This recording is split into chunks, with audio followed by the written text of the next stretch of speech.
You are tuned in to On Air with Chris Shanafelt. Welcome back On Air with Chris Shanafelt as we continue our Player Spotlight series with the 2020 NFL Draft Class. And we're now joined by one of my personal favorite prospects this year, and he's Jared Gerbino, quarterback out of Dartmouth College. And Jared, I really appreciate you taking the time this evening. How's everything going? Of course, I appreciate it. Thanks for having me. It's going really well. I had a good season. We finished off Ivy League champion, so it was a really good time, good experience. And myself and a few other buddies on my team are all training for the 2020 NFL Draft now, so it's been a fun ride. Yeah, absolutely. Couldn't have ended the season any better. Like you said, Ivy League champs. And, Jared, let's get the cat out of the bag right away. During your time at Dartmouth, the coaching staff right away knew that they had a special type of athlete with you, so they used you multiple different ways on the offensive side of the ball. I introduced you as quarterback. Is that the position you're going to try to pursue at the next level? I know you've had a lot of success running the ball as well. Will you possibly make a transition to tailback or tight end, maybe wide receiver? How would you classify yourself, or are you just simply that, just an athlete? For sure. So, that's how I like to view myself, is just as an athlete. But especially for the NFL, it kind of needs to be more specific. So I've actually been training as a tight end for the last few months. I've had some pretty good advice from some of my coaches. Some scouts I talked to earlier during the season or whatnot mentioned me being maybe an H-back or a tight end. And that's kind of where I'm at now. I gained a little weight, feeling a lot stronger than I was playing at quarterback especially. But overall, I like to view myself as an athlete. But like I said, more specifically, I'm really training as a tight end for the draft, because it is kind of important to kind of get a specific skill set, especially playing in the NFL or getting a chance to play in the NFL. You know, guys are definitely more seasoned and veterans at their specific positions. So that was kind of one of the important things for me. But I wouldn't mind throwing if I had to, if a team wanted me to throw, or if a team wanted me to take some handoffs or whatever. I'm really open for it, just like how I was in college. I really am down to just do whatever and whatever helps the team out. And hearing you say that, Jared, I'm sure you've heard it. I know a lot of the listeners are probably thinking the same thing. Taysom Hill, is that a guy that kind of intrigues you, the way that he plays the game, and is that a way that you could see maybe teams kind of viewing you as a prospect for the next level? Again, not certainly just one position. We've seen him take snaps at quarterback, running back, receiver. Yep. He's had an impact on special teams. Yep. Is that kind of where you see yourself at right now, if need be? Yeah, 100%. And kind of growing up seeing some of these guys playing ball, you know, the Mike Vicks and Lamar Jackson, everybody who's really quarterbacks that are kind of changing the game. They're more versatile and they're able to run. It's kind of been had a huge impact on me. And then obviously having Taysom Hill with his breakout year and whatnot, it really kind of opened the door for guys like myself and guys like Taysom Hill. And I do think that's kind of the thing I'm shooting for. Just trying to show my skills and show how versatile I can be to the scouts and coaches. And obviously that's my main goal, is to kind of get into a role that he's doing. And it's just been an awesome thing watching him do what he's been doing and been capable of doing all that. I really see myself kind of in that same position. I watched a bunch of his games, a lot of his film, and it definitely reminds me of very similar stuff that I did at Dartmouth. So he's definitely a guy that I watch, and he's definitely a guy that I appreciate, because it kind of creates a path for guys such as myself for future careers in the NFL. And to see him do that on one of the best teams in the National Football League, the New Orleans Saints, you got to think teams are going to try to take a page out of the Saints' book and try and acquire more athletes, such as what we've seen with Taysom Hill. And again, you're certainly on your way to possibly being just that. Now, Jared, it's not every year we get an NFL draft prospect coming out of Dartmouth College. This year, we have at least 3 that I'm aware of, and yourself, offensive lineman Zach Sammartino, and cornerback Isaiah Swan.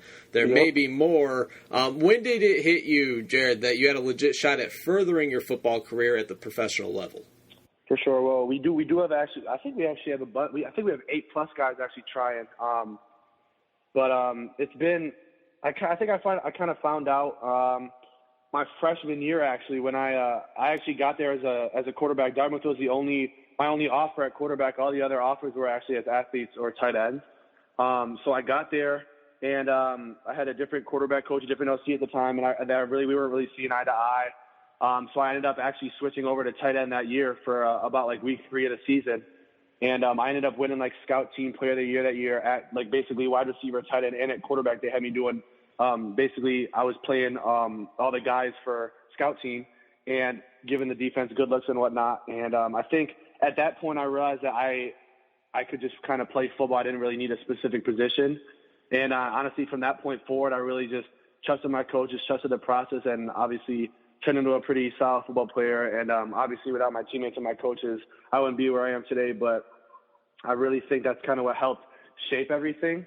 And I think at that point, my freshman year, after being able to switch around and kind of compete with the rest of my teammates, I really think that was the time when I knew if I took the next few years seriously that I really would have a good shot after college playing ball. And the rest is history. Here we are. You're now a two-time all-conference player from Dartmouth. And, going back to your journey to Dartmouth, Jared, I mean, what about the Big Green? What did they see in you to offer you? I know you had walk-on offers from some top-notch D1 programs such as Miami, Michigan State, Buffalo, Old Dominion. I mean, what was it? What did Dartmouth see that these other colleges didn't see that made them want to offer you a scholarship? Fair. So, definitely. So coming out of my area, we really do get under-recruited. Not a lot of guys from Rochester get a really good opportunity to make it out and get to like really decent football schools or basketball schools even. But I think the one thing with Dartmouth was it was kind of like the family feeling. And obviously at that point after high school, I really did want to play quarterback. And Dartmouth was actually the only school that offered me a quarterback, as I said earlier. But little did I know I would be changing position 4 years later. It's kind of ironic, but I definitely think it was the fact that they made me feel like I was wanted. For example, I get there one day, I just took my SAT again, scored better on it, and actually got accepted into the school. And I walked through the football offices, and all the coaches are congratulating me and saying, "Hey, congrats, Jared!" Like they know my name specifically. And I didn't have that feeling at other schools, even though I did have other offers. I just felt like the coaches at Dartmouth really cared more about me personally and cared more about myself, not only as a football player, but as a student and as a human. So I really think that's kind of what pulled me in. It's kind of just like go where you're wanted. That was my big thing. And I told a lot of kids after me, I told a lot of recruits that we were trying to get when they had visits and whatnot. I kind of told them, I said, hey, go where you really feel like you're wanted. Because that's where you'll be able to do your best work.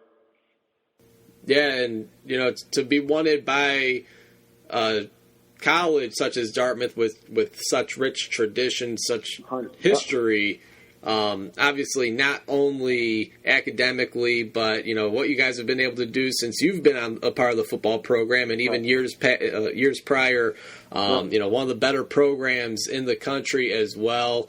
You mentioned it already, Jared. Your freshman year, you won the Offensive Scout Team Award. I know the team's starting quarterback was Dalen Williams, a prospect I was very high on. When he was going through this process, he had a stint with the Chicago Bears. Yes, he did. What was it like working around him? I know you said coming out of high school you really wanted a shot at quarterback. That first year there, you didn't really see eye to eye with the coordinator, and you're actually playing tight end. So maybe you weren't sharing the same quarterback room as Dalen Williams, but what was it like working in the same offense like him? And years down the road, you're playing the quarterback position. Did you take anything away from the way he played the quarterback position in the past for the Big Green?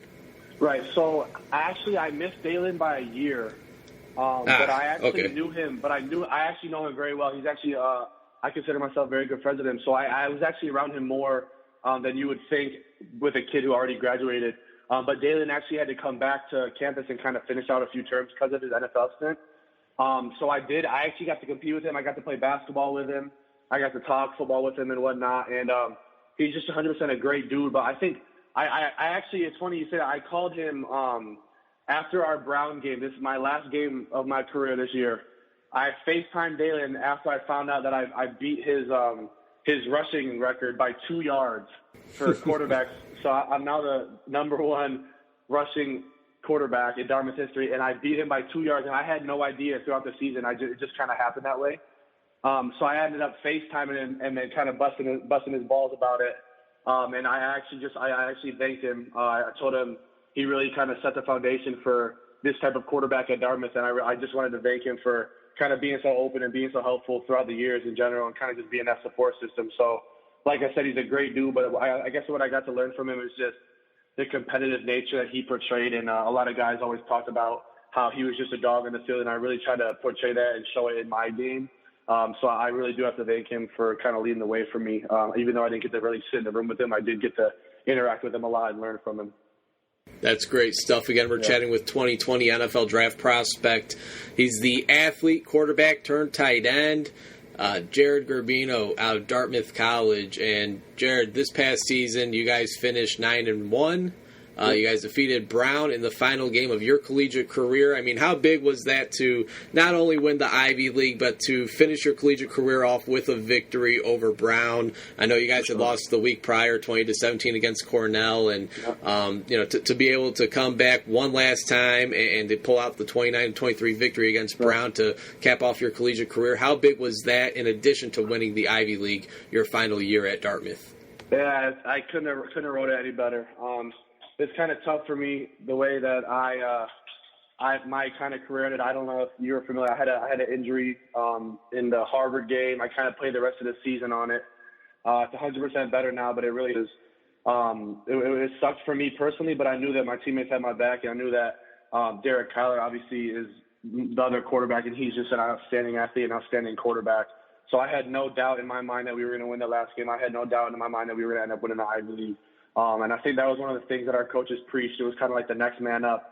Our up and young guys reps in games early in their freshman, sophomore year, so that by the time it kind of showed in our year where we have a young man, he ends up throwing 4 touchdowns. So obviously Derek, who played a great game, and all of our receivers, all of our linemen. And then obviously our defense had a huge stop at the end of the game. It was an amazing experience. I really couldn't have drawn it up any better for honestly all of the guys on the team. And I think it was just such an amazing way to end the season and a lot of our careers there. And looking at the Stevens has a lot of history there at Dartmouth, both as a player in the 70s where he was a quarterback for the Big Green, and he's got about play and learn under somebody such as Stevens, who has had such a big part of the program's tradition, not only as a player but as a coach as well. Right. Well, honestly, it's an honor being able to play under him, being able to have him as the head coach. He's I'm not just saying this, he's one of the best men that I've ever met. He really is like a father figure to our entire team. I've never met a single person on campus that doesn't like Coach Stevens. He's saying hi to people. He doesn't care who it is. He doesn't care anything about you. He just knows that he's going to be a nice person. And I think that was one of the biggest things that got me to the college also was Coach Stevens is just he just sells it. He really sells the family aspect, and he shows it and he proves it to you, especially once you're there. And honestly, I couldn't have imagined a better guy to be working under. And another thing that's very special about Coach T is he brings in coaches that are the same exact way. Every single coach that I've came in contact to or had a pleasure of being coached by at Dartmouth College has been an amazing human being inside and out. And I think that's also kind of shaped my experience. I really never took it for granted because I realized that it's such a rare opportunity to have such good men as coaches, and like literally the entire staff, from the camera guys to the students that he hires to film, to the head coach, to the offensive coordinator, defense coordinator, like whatever. Everyone was just really great, really involved, and really knew what they really wanted, and human beings as well as better athletes. And Jared, for you, again, in 2019, you were second team all-conference. How were you able to set your ego? I could already tell by just speaking with you, you're a guy, and I know that sounds very cliche, but how were you able to first? And I'm sure it's not always easy having to share reps or take yourself out of the game or, see somebody else's number get called. How were you able to kind of set your ego aside and ultimately do what your coaching staff felt was best for the team? For sure. Right. Well, I definitely trusted. I think the biggest thing was trust, and I trusted my quarterback coach, Coach Daff. I trusted Coach Stevens, and I trusted their play calling. Myself and Derek actually had such a great relationship. We were roommates for a little bit. We're just really good friends. So the fact that it was a friend that was doing it kind of, I think, made it a lot easier. But at the same time, I've never been a selfish kid. I've always played team ball. I'm really just about the team winning, and if that's what my coaches felt was best, and that's what my coaches felt was best.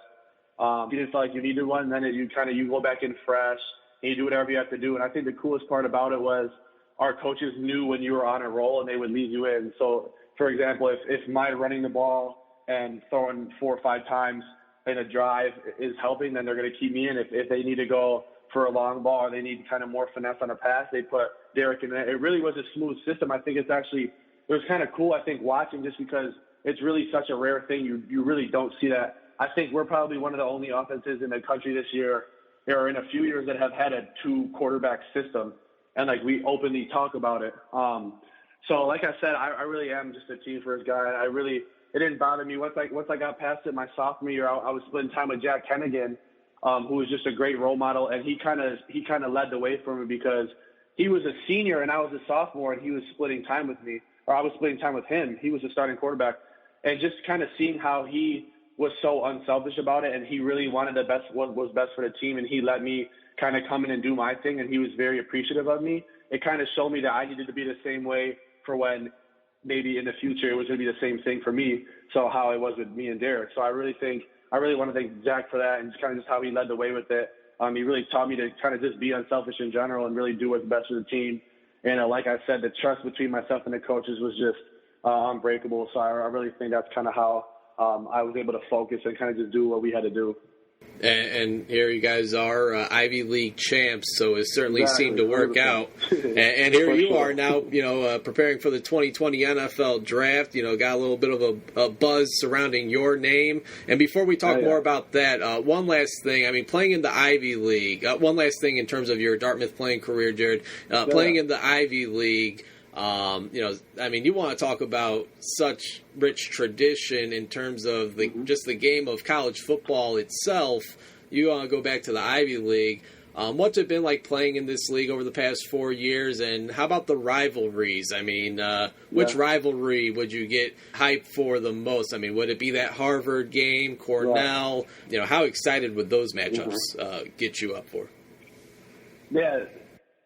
So the coolest part about Ivy League is that every single conference game is a playoff game. Like, our coach always talked about controlling our own destiny, and that's the biggest thing within the Ivy League is you lose one game and your chances to win the title go down significantly, because there's going to be really good teams in Ivy League. Ivy League football is great football. Honestly, I feel like the last few years we have had a team in the top 10 FCS like by the end of the year for the last few years, and we don't get to play in the playoffs after that. So it kind of just shows how good we are, how good our league is. Like I said, because it is kind of playoff football every single game, it really creates a cool atmosphere. There's a lot on the line in each game. And I think biggest rivalry-wise, it's tough to say. I think traditionally it's been Harvard, especially with Coach T and the Harvard coach they used to be pretty good buddies. I think they still have a good relationship, but just the fact that they're both so competitive and they both want to win, it kind of creates a pretty cool environment. I think we always had a good amount of people come out of the Harvard-Dartmouth game. But I think the last 2 years it kind of was more Princeton, just because Princeton was obviously like on the top of the league with us. And this year was really a big game for us playing them, especially in Yankee Stadium with everything that was on the line. But it's hard to say really one team in specific, but those are two teams that I think of right off the bat. But I think honestly it really is just every team, because every team can have a good game and every team can out-scout, out-plan, out-coach. Like, it really just depends on the day, and whoever plays the better football that day is going to win. It doesn't necessarily depend on who the best team is, rather than just who's going to play better that day. So amazing league. I really enjoyed it. The one thing I would change is letting us play in the FCS playoffs, and obviously I think majority of the league would agree with that, even coaches. But outside of that, I really have enjoyed the process and the experience playing in the Ivy League. It's been a great time. Yeah, and I forgot that, you guys celebrated the 150th anniversary of college football playing in that game at Yankee Stadium against Princeton. Yep. I'm sure that was a great experience, and then to come out with the victory 27-10. I got this written down on my list of topics I wanted to hit on with you, Jared. FCS playoffs. Would you like to see the Ivy League become eligible for the FCS playoffs? What do you think will have to happen for the Ivy League to be in the FCS playoffs? Right. That's the tough part. Is I know there's so much tradition involved, and I know there's so much more than kind of what the outside eye sees. So obviously I can only weigh in where I see fit. But I really do wish they let us. I'm not sure whether it's I'm not sure if it's the presidents of the schools or if it's like the Ivy League football commissioner or whatever. However it works, I don't want to say it's unfair, but at the same time, it kind of is. I think just because we have such good talent in the Ivy League and we don't necessarily get to show it against outside schools outside of the 3 games we play every year. And I know, like, personally, Dartmouth, we're 15-0 the last 5 years against outside FCS schools. So who's to say we wouldn't make a Final Four championship run in the playoffs, you know? So I think that's kind of the frustrating part is we just never get to find out and we never get to experience real playoff football like that. But at the same time, it is such a old tradition league. And I think a lot of it actually has to do with finals and whatnot. And I think I forgot who I talked to about this, but someone mentioned the fact that they don't want it interfering with classes and finals because it is the Ivy League and it is they're very high academic institutions, and they really weigh that heavily. And I think that kind of has to do with the reason that we don't play in FCS playoffs. But I think if you took a poll and you interviewed a bunch of Ivy League players, I think every single one of them would want to be able to play in the playoffs. I think also the last thing is the most frustrating thing is that most teams, not most teams, I think every team outside of football can make the NCAA tournament. So I know soccer can, I know baseball can, I know softball, basketball can play in March Madness and whatnot. So it's really every team except for football, which is kind of mind-boggling. Honestly, I'm not really sure the real reason behind that. I wish I knew more about it, but that's definitely I know it definitely bothers a lot of guys that other teams and other programs can do it, but Ivy League, specifically football, can't. So I'm not really sure what they would do to fix it, but I know a bunch of guys would really enjoy that. You know, it wasn't until I just heard you said that. Obviously, I knew basketball and soccer, you know, they go on into their respective tournaments or playoffs. But, yeah, football is the only one. I knew that, but hearing it, you know, made me actually realize it. Again, he's 2020 NFL Draft prospect. Jared Gerbino, athlete out of Dartmouth College, gearing up for the 2020 NFL Draft, gearing up for his pro day. Jared, obviously that'll probably be one of the biggest job interviews of your life, at least up to this point, the pro day that is. Where are you training at for your pro day? How's that all going? And when and where will your pro day take place at? Yeah, so I'm actually down in Florida, Davie, Florida, near Fort Lauderdale, near Miami. It's called Bommarito's Performance Systems. It's ran by a man named Pete Bommarito. He's a very high, renowned trainer. He's been down here for, I think, 20 plus years. Actually, his first client was Frank Gore. So it's kind of cool. I'm at the Davie place. I was with about 30 other prospects. About 12 of them went to the combine, actually, and then the rest of us have just been training for pro day. It's been a really cool experience. Very regimented, a lot of everything set up really nicely. We get meals, we get cleats, we get all this stuff that really helps us for our pro day. We get a lot of coaching, we get a lot of feedback. We get some NFL coaches, ex-NFL coaches that come in and kind of teach us positional drills, teach us pro day drills. So that's one of the biggest things about being here is kind of the technique of specific drills on pro day, because you'll see a lot of guys even at the combine that mess up drills over and over again, where honestly, any guy that you see that went to Bommarito's, you can physically tell from his technique and from his knowledge about the drills that he trained it and he actually learned how to do it. And I think that's a big thing for scouts, is seeing that kids can pay attention and follow directions and kind of do things right. So that's been a huge kind of point down here for training here. They really teach that. And then outside of that, they have a really good physical therapy system. A lot of massages, a lot of chiropractor, a lot of PT guys, and it's kind of been that was kind of the biggest thing for me, especially coming off of that little injury I had. This place really got me right, got me back to where I needed to be, and that was really one of the biggest things about coming down here. My agent knew, he sent a lot of guys here before, and he knew that they would take my my health most importantly first, and then they would do the training second. That's kind of how I played it out, and it's really helped me a lot. So it's been a really cool experience. I met a bunch of cool guys, a bunch of really good athletes, really good dudes, and it's been a really fun experience. And I'm just looking forward to, like you said, my biggest interview of my life. Honestly, it'll be my first one in my life, so I'm really looking forward to it, and really looking forward to kind of showcase my skills. And I'm excited to see how some of my buddies are going to do as well. So I'm really looking forward to it. anybody familiar with the NFL draft pro day circuit process, they're familiar with Bomberitos. Like you said, Jared, they've been doing it for a long time, and they get a lot of the better performances out there year in and year out for the Combine and Pro Day. And anytime you get an opportunity to go and work out in Florida this time of the year, and I know you're from Rush, New York, anytime you can be in Florida, tail end of winter, heading into the spring, can't go wrong with that. Any expectations for your Pro Day, Jared, or any specific numbers you'd like to hit on that Pro Day? Right. Yeah, so it's kind of, I kind of try to base it off what other tight ends performed at. But at the same time, I feel like I do decent. I do pretty well with change of direction type stuff. So the L drills and the 5-10-5 drill. I'm really looking to kind of shine on those two specifically. I'm really not worried about anything too much, I guess the one thing was kind of bench was kind of hard going from training as a quarterback to really training bench, because like in season, Coach Brown, our strength coach, really didn't have us doing too much stuff. It was obviously like more maintained. And I've always been lifting kind of more as a quarterback rather than as a tight end or as a complete athlete. So I think that was kind of one of my concerns was bench, but I really don't think I'll do too bad on it. I think I'll definitely be running into 4.6s, which will be huge for me. If I can crack mid 4.6, low 4.6, even into the 4.5, that would open a lot of doors for me. I guess right now, kind of the biggest thing for me is really not worrying about it, not checking in on my progress too much, kind of just letting everything happen and following the plan and not worrying about stuff. Because I know a lot of guys can get in their head, but I think that's kind of the biggest thing for kids who are going through this process is just kind of trusting yourself, knowing that you've been doing this stuff for years and you're really just playing a sport that you love, and that's the only reason you're in it.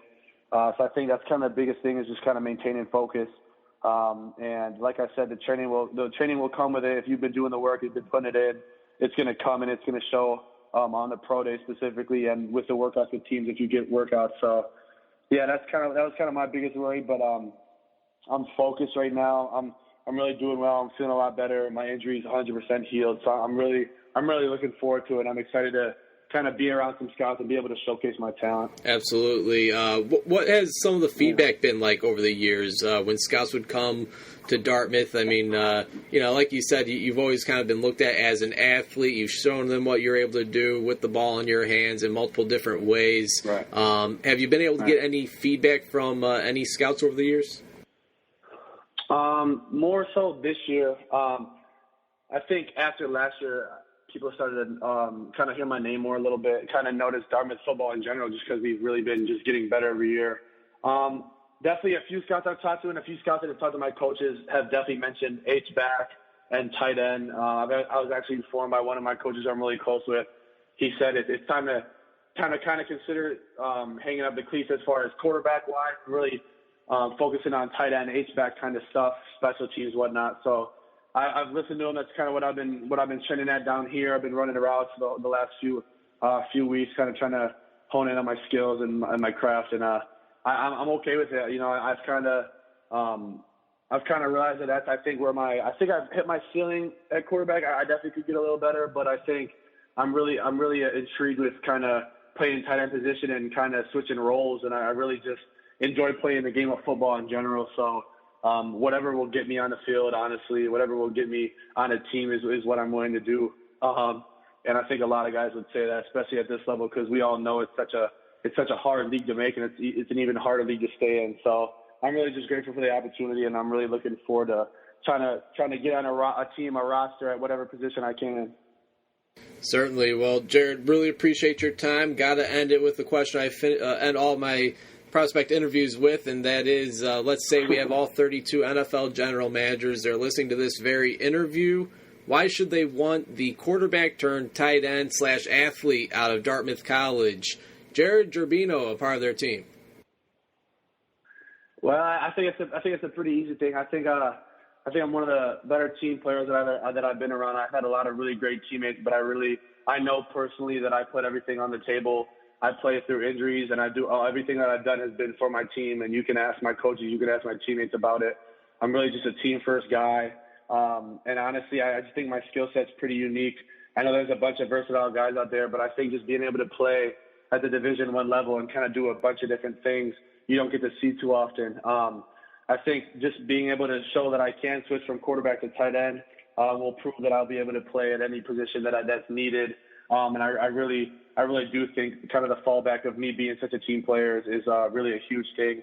And I would be grateful to be on any roster, to be on any team. And like I said earlier, I want to go where I'm wanted, and I want to go where there's an opportunity. And I'll give it my all. I'll give it my 110%, like I always do in everything. And I really truly believe that, and I really truly believe that I can play in the NFL. Well said, well said. Jared, I really appreciate you taking the time this afternoon. Cool. Was really looking forward to chatting with you, and this conversation did not disappoint. Congratulations on all the success, and really going to be keeping an eye on how you perform at that pro day, and really looking forward to seeing what the next 44 days have in store for you, as we're 44 days away from the start of the 2020 NFL Draft. Jared, really appreciate your time, man. All the best. Thank you, Chris. I appreciate it. Thanks for talking.